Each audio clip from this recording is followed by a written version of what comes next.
Odisha train हादसे के घायलों से मिले पीएम मोदी, बोले दोषियों को मिलेगी सख्त सजा। ओडिशा के बालासोर में कल शाम को कोरोमंडल एक्सप्रेस के 6 से 7 डिब्बे पटरी से उतरने के बाद दूसरी ट्रैक पर आ रही एक ट्रेन से टकरा गए। अपडेट के मुताबिक हादसे में अब तक 260 से ज्यादा यात्रियों की मौत की खबर है। सरकारी आंकड़ों में इसकी पुष्टि हुई है। इस हादसे में 1000 से ज्यादा लोग घायल हुए हैं। वहीं अधिकारियों ने बताया कि हादसा शाम 7:20 पर बहानगा बाजार स्टेशन पर तब हुआ जब कोरोमंडल एक्सप्रेस कोलकाता के नजदीक शालीमार स्टेशन से चेन्नई सेंट्रल जा रही थी। ओडिशा रेल हादसे के घटनास्थल पर पहुंचे प्रधानमंत्री मोदी ने सबसे पहले घटनास्थल का जायजा लिया। इसके बाद उन्होंने मौके पर ही अधिकारियों के साथ बातचीत की और उनसे जानकारी ली। उन्होंने रेल मंत्री अश्विनी वैष्णव से भी बातचीत की है। और अनेक राज्यों के नागरिक इस यात्रा में कुछ न कुछ उन्होंने गंवाया है। जिन लोगों ने अपना जीवन खोया है, ये बहुत बड़ा दर्दनाक और वेदना से भी परे मन को विचलित करने वाला। जिन परिवारजनों को इंजरी हुई है, उनके लिए भी सरकार उनके उत्तम स्वास्थ्य के लिए कोई कोर कसर नहीं छोड़ेगी। जो परिजन हमने खोए हैं वो तो वापस नहीं ले पाएंगे, लेकिन सरकार उनके दुख में, उन परिजनों के दुख में उनके साथ है। सरकार के लिए ये घटना अत्यंत गंभीर है। हर प्रकार की जांच के निर्देश दिए गए हैं और जो भी दोषी पाया जाएगा उसको सख्त से सख्त सजा हो, उसे बख्शा नहीं जाएगा। मैं उड़ीसा सरकार का भी, यहां के प्रशासन के सभी अधिकारियों का, जिन्होंने जिस तरह से इस परिस्थिति में अपने पास जो भी संसाधन थे लोगों की मदद करने का प्रयास किया, मैं यहां के नागरिकों का भी हृदय से अभिनंदन करता हूं, क्योंकि उन्होंने इस संकट की घड़ी में, चाहे ब्लड डोनेशन का काम हो, चाहे रेस्क्यू ऑपरेशन में मदद की बात हो, जो भी उनसे बन पड़ता था करने का प्रयास किया है। खास करके इस क्षेत्र के युवकों ने रात भर मेहनत की है। मैं इस क्षेत्र के नागरिकों का भी आदरपूर्वक नमन करता हूं कि उनके सहयोग के कारण ऑपरेशन को तेज गति से आगे बढ़ा पाए। रेलवे ने अपनी पूरी शक्ति, पूरी व्यवस्थाएं रेस्क्यू ऑपरेशन में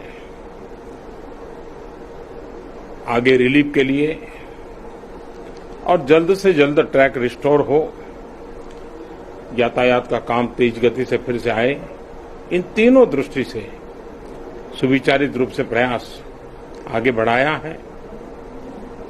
लेकिन एक दुख की घड़ी में मैं आज स्थान पर जाकर के सारी चीजों को देख करके आया हूं। अस्पताल में भी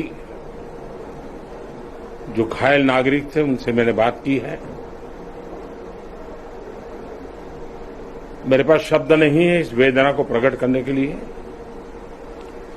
लेकिन परमात्मा हम सबको शक्ति दे कि हम जल्द से जल्द इस दुख की घड़ी से निकले। मुझे पूरा विश्वास है साजिश हो सकता है ओडिशा ट्रेन हादसा। पूर्व रेल मंत्री ने टाइमिंग पर उठाए सवाल। पूर्व रेल मंत्री और भाजपा के नेता दिनेश त्रिवेदी ने ओडिशा ट्रिपल ट्रेन दुर्घटना पर दुख व्यक्त करते हुए कहा है कि यह हादसा एक साजिश हो सकता है। पूर्व रेल मंत्री ने इसे बड़ी त्रासदी बताया है। उन्होंने कहा है कि यह एक बड़ी त्रासदी है। हमारी संवेदनाएं शोक संतप्त परिवारों के साथ है। वहीं दिनेश त्रिवेदी ने कहा है कि इस घटना में साजिश हो सकती है। उन्होंने कहा कि घटना की टाइमिंग अजीब है। This is a great tragedy and like all, our heart really goes out to the bereaved family, and I think the priority has to be to save as many lives as possible. And I think at this point in time, one needs a lot of doctors, plenty of medicines, and unless and until those things are there, it becomes a little difficult, but it certainly is a great tragedy. Yes, so our heart really goes out to the bereaved family. This is a horrible tragedy because 3 people, died and 900 people got injured. So the slowly and gradually opposition will also react in the same manner. This is not the time for politics. Nobody can do politics over dead bodies.